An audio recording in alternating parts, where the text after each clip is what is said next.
Today is January 9th, 2011. This is Bad Communication. From Osaka, the home of the takoyaki, I'm Andrew Hawkins. And from Tokushima, home of the lime-like fruit sudachi, I'm Hiroki Matsuuchi. And today, we promise we won't use Loco in our show title. Don't!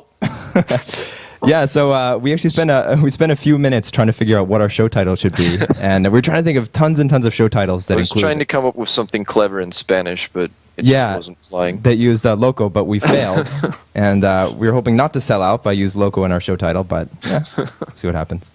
Anyway, so welcome to the Bad Communication Podcast. If you guys are looking for our blog, you can find it. Our address is bc.11.fm. Also, you guys can shoot us an email.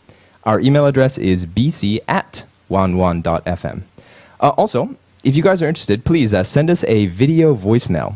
Our YouTube account is 11video. And don't forget, you can also subscribe to our podcast by selecting one of our many different ways available. You can have our content delivered fresh weekly to you. You can subscribe through iTunes, something called Micro, something called channels.com. So any kind of thing that requires you to search for a podcast, just type Bad Communication and you'll probably find us. We are all over the internet. Yeah, it's like a virus or plague or something awful. Yeah, it's a meme. Exactly. So before we jump into our very, very, very high-profile celebrity VIP special guest, I want to talk a little bit about a couple guests we have upcoming on the show. So on January 23rd, 2 weeks from today, we have Kitsune Grand from the Sakura Project, as well as from the Crush Cast podcast. It's a podcast all about gaming. And on February 13th, tentatively, we have Ashley from the Surviving in Japan blog. I'm hoping to get some good survival tips from her. Yeah, like where to find pregnancy tests in Japan. Yeah, I need one of those right now. I'm a little late. Your cycle's a little bit behind. So if you guys have any questions for our guest, you can leave a comment on our Guests on the Show page. We'll put a link to that in our show notes. So today, we have a very special guest. I'll give my brief introduction. Are you ready?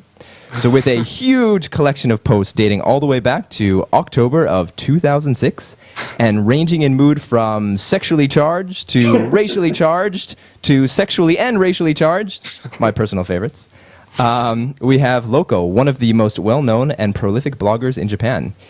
He's got a real writing edge, and his writing often pushes kind of the envelope way beyond what many people, including myself initially, would find comfortable. Even if you don't give a flying whatever about Japan, his writing it's actually pretty good. It's just good. So you can check out his stuff over at locoinyokohama.com. Welcome to the show, Loco. Thank you so much for Skyping in. We really do appreciate it. Thanks for having me. Yeah, we know you just returned to Japan a couple days ago. You still feeling the jet lag? Too. Are you? Oh boy. How was your New Year's? Happy New Year's, by the way. It was very nice. I spent it with my family and friends. It was beautiful. You happy to be back in Japan? Yes, I am happy to be back in Japan. I just wrote a post about the welcome I had. You know, friends called me and tweeted me and emailed me as soon as I arrived. Like they were anticipating my arrival. It was great. Yeah, I'm sure everybody missed hearing from you when you were back in the States. And it's the longest break I've taken from writing. It was almost a 3-week break from writing. Yeah, I mean, that was one of the things I mentioned in my kind of brief introduction. You got to be one of the most prolific bloggers. You have something that comes out at least once a week, if not 2 or 3 times a week. How do you keep up that schedule? I mean, you're not a full-time writer, are you? Well, that's my goal. You know, that's my ambition. So I try to get good habits. You know, I try to build and let's see, like, for example, like if I'm working, after I finish working or while I'm working with a downtime, I'm writing. Right. Nice. Yeah, it really seems like I write in every free moment. A huge part of your life, right? Yeah. So in our kind of serious journalist fashion, we prepared a list of very serious questions for you. Cool. As I said in the email I sent you a couple weeks ago, we're going to make you sweat. I hope that's okay. So I guess I'm sweating already, just and with the anticipation. so we have a pretty big list of questions. I guess we can just go back and forth. Andrew, do you want to take the first one? Sure, okay. So, you've built up quite a fan base over the past 2 years, and you consistently get a lot of love for almost everything that you do. Do you ever censor your comments on the site? If so, what are the criteria by which you disallow them? Does anything ever get out of hand in the comment section of any of your blog posts? Usually, I don't censor. I mean, Really? maybe I've censored twice since I've been blogging. Really? Yeah, only about 2 comments altogether. One time, one guy was just his comments were so confusing, that Maybe like not a native English speaker. Yeah, maybe. Huh? Maybe not a native English speaker or something. Definitely not a native English speaker, and I couldn't figure out what he was trying to say. I couldn't figure out where he was coming from. So it wasn't so much a language issue as it was he was mentally unstable, and he was provoking some of the other readers. So I just kind of deleted him altogether. No way, really? Like And threatening with bodily harm and physical violence? No, or? not threatening, provoking. Ah, okay. So yeah, he was just saying very provocative, unnecessary things, and I just felt like he wasn't bringing anything to the comment section, so I deleted him. I mean, I think I'm sure you're obviously aware of this, but I mean, a lot of your writing is incredibly provocative. I think it's provocative in a great way, but I'm sure there are many people out there who really disagree with some of the stuff you say. I mean, would you allow somebody on your comments to just completely maybe tear whatever you're writing about apart? Is that acceptable? Oh yeah, if you read my comments, you'll see that there are a number of people who tear me a new one every chance they get. Right. I respect them, because I think opposing opinions help me develop as a writer. Yeah, definitely. Uh-huh. Yeah, if I had a whole bunch of yes men in my comment section, I wouldn't be happy. Right. Yeah, right. Do you ever feel that way? I mean, do you ever feel like the people who get in touch with you are usually the people that love you quite a bit, and the people that they're not yes men, but I mean they're there to support you? I do feel a circle of support on Loco, Yokohama, but even the people who support me, they are not opposed to saying something against what I've said, or not sharing my opinion and making it vocalizing that. Right. That's cool. I appreciate my readers. I think I have some of the best readers. I mean, first of all, if you're reading my blog, you're a reader, because I write, I average about 1,000 words a post. Right. So Yeah. if you're reading my blog, you're a reader. So if you invested, 30 minutes at least. Right. Right, to go in and digest everything. Yeah. So, yeah, definitely. If they leave a comment, I'm going to let them say whatever they need to say, whether it's for or against. Yeah. Maybe censor was too strong a word, but have you ever had to warn anyone who was just really getting out of line? Yeah, I've actually warned some of my regular readers. I got a couple of readers who, when they leave a comment, they leave a strong comment. It's not actually addressed to me, but it's addressed to another comment, and they'll just, bring both guns blazing. And I say, listen, let's tone down the rhetoric a little bit. Right. See, I don't. See, I think I'm like you. I wouldn't actually go and delete someone's comment after the fact, unless it was just really, really incendiary. Exactly. I would address it in some way. Yeah, I wonder what it is. I mean, is it when it comes down to it, just the kind of anonymity of being able to leave a comment under a pen name or a handle that makes people? It seems like writing on the net. Go over to 4chan.org and look at the. It seems like writing on the net becomes so vicious, and I find even I do it sometimes. You get kind of lulled into it. I'm not trying to attack somebody. I'm not a spiteful or vengeful person, but just sometimes my writing on the net it comes across as pretty nasty. I have been way more of a jerk than I would ever be in real life. I don't know. I mean.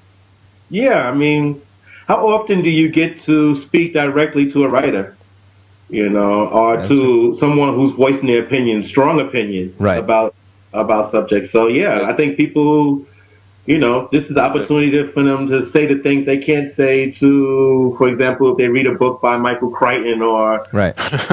Anne Rice, you got a problem with vampires, you can't really say anything to her. Yeah. No, so I mean, I think that's one of the interesting or the nice things about kind of the whole architecture of like a community-supported blog. It's kind of like a leveler. I mean, of course, there is the writer, you, speaking to the masses, but at the same time, there's conversation that flows both ways.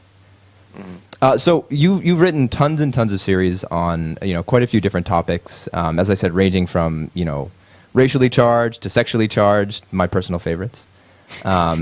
But for you, what was what sexually charged post are you thinking about in particular? So the most recent one I read was your first post, which was from October 2008, and I mean it reads like, did I read that one? Almost like a Harlequin novel. I mean it's pretty sexual, and that brings me to one of my other questions. I don't recall that one. Sorry. So it involves a flight to Japan and a very cute, very attractive, beautiful young Japanese woman who. Yeah. Well, you should definitely check it out. It's a great post. But I mean, I'll take. that was leave my you. second post. Yeah. How much of what you write is real? Is that how much is fiction? How much is nonfiction? I mean, 0% fiction, 100% nonfiction. it's really. It's not embellished or exaggerated in any way. Okay, all right. Honestly, it's 110% nonfiction. Wow. It's more real than real. All More right. real than real. Yeah, it's ultra real.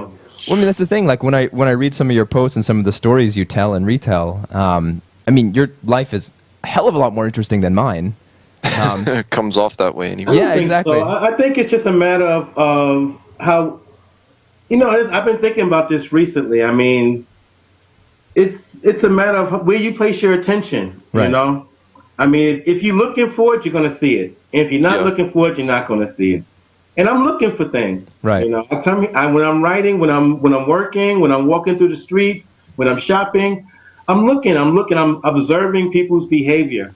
Right. And this is where I get most of my material from. The behavior that's going on around me, the conversations that take place around me, the conversations that people have with me. This is most of my material. So I don't know. It depends on where your attention is focused. Sure. I mean, if you're looking at there, I mean, maybe you wouldn't have the same experience I'm having. Definitely. And neither would Andrew, I presume. So you probably never see what I see. But sure. I try to describe it as accurately as possible. Right. Yeah. Well, I mean, again, you've led and are leading quite an interesting life. Some of your stories are really pretty captivating. Mm. Thank you. Do you want to jump to the third question, Andrew? Oh, Did I sure. answer the third So question? the third Yeah, question. we'll skip it. Okay. It wasn't important. All right. Wait a minute. I'm sorry, I've gotten lost here. So, Roman numeral 4? Roman numeral 3, that's I. Roman numeral 3, okay. So, what sets you apart from other writers who are doing a similar thing to you? Right. So, I mean, there's lots of bloggers in Japan. There's lots of people writing about their experiences in Japan, but... That's me apart. I think you have to ask the readers that, but Yeah. Well, I mean, I think I do the same thing they do. I write from the heart. I write what I feel needs to be said. I write what I feel is important, and so do they. So I can't. When I read other people's work, there's some writers in Japan that are extraordinary, and there's some writers, they're not trying to be extraordinary. They're just trying to. They're just, Yeah, they're just trying to describe an experience at a temple or describe a temple or what it's like to live in Japan on a very surface level. And that's something I decided that's just not the kind of person I am. So Right. I've never stayed on the surface. I always try to get under. there's a really kind of interesting but cynical take on the kind of like typical Japanese blog and kind of the cycles that an expat living in Japan goes through as he creates his Japan blog. So, of course, he comes to the country, he creates a blog, posts some photos for his friends and family. And then, of course, it kind of gets popular. His friends and family back home say the blog is great, and then it expands, he gets more viewers. And essentially what happens is his life gets consumed by, going to these different places with his camera always in hand and focusing on, nothing else except snapping that perfect picture for his Japan blog. Yeah. I mean, how do you avoid that kind of pitfall? And I feel like, at least for myself, after starting this podcast, that actually has become not an issue, but something I think about from time to time. Like, I want to go someplace to enjoy the festival, to enjoy the atmosphere, to enjoy the people. But sometimes I catch myself bringing my camera along and thinking, like, this would make a good video. Like, this would be a good picture. Like, this would be something good to write about. And I think that's kind of missing the point, right? Well, I have two bloggers in my head. So one is a writer, straight up writer, and one is thinking about promotion and trying to build a audience and draw people to your blog. And photographs are one way that draw new visitors to your blog. Right. So I use photographs a lot, actually. I mean, if you go through my posts, I would say a good fifth of my posts have a lot of photographs. Yep. That I've taken. And as far as like onsens and temples, I'm not big on temples, but I write about onsens occasionally, and touristy stuff in Japan. But yeah, that stuff doesn't really interest me. So it can't hold my attention, but for so long. So whenever I'm feeling uncreative, I might do something like that. So your posts that you create when you don't have any creativity are essentially the generic posts that 99.9% of the Japan bloggers out there. Exactly. That sounds bad, doesn't it? What you're saying is you're better than 99.9%. No. I just realized how that sounded. I'm saying some of these, like if you go to like Shibuya 246, right. Or if you go to Mula-chan. So you check out these blogs. These are exceptional photographers. Yeah. I would never put myself in that game. Right. I can't compete with these guys. They are incredible. Yeah. Incredible people and incredible photographers. So no, that's not my game. But when I'm out and about, like you said, if I have my camera with me, I start to say, well, if I'm not feeling creative, I'll take some pictures. I'm not a photographer. Right. I'll take some pictures and share, some, to keep my blog. I don't like to have dead space on my blog. Yeah, sure. Yeah, I really like that one picture of you with 3 geisha. Oh yeah. And the whole Charlie's Angels kind of yeah.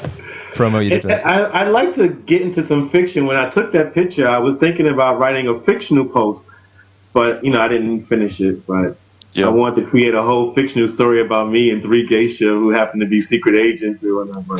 Didn't go there. But I mean, that would bring your nonfiction kind of quantity down from 110% to probably at least 109%, 180%, right? Exactly.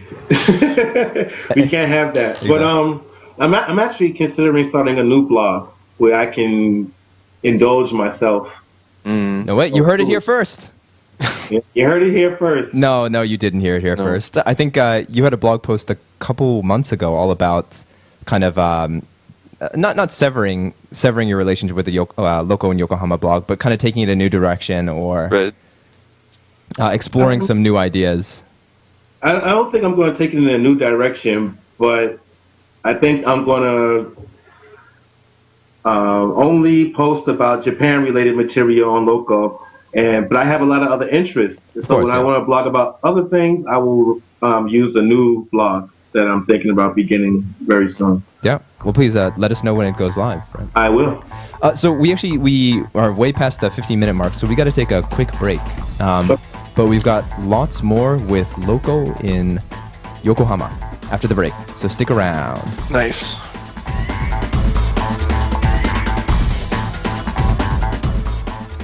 Welcome back, guys.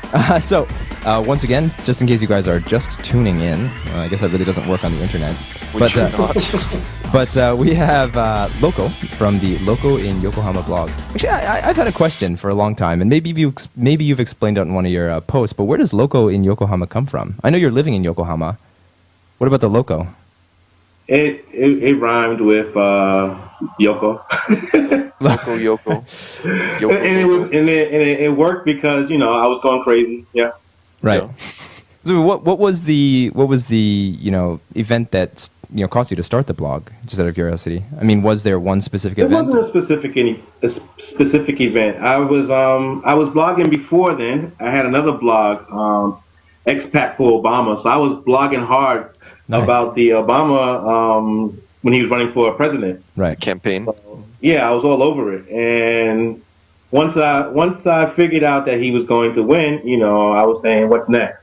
Right. So my main purpose was to write, just to have a place to showcase my writing. Yeah. And sorry, during one quick thing during the break, you corrected something that I said. It was a mistake. The Loco in Yokohama blog is not from 2006, but it's from 2008. Is that correct? Correct. I think in 2006 you weren't in Japan yet. Is that right? No, I was here. I've been here since 2003. Wow. You're a veteran then. Yeah. 7 years strong, huh? So I heard that you were writing a book, Loco. Yes. Is that true? I'm writing a Okay. book.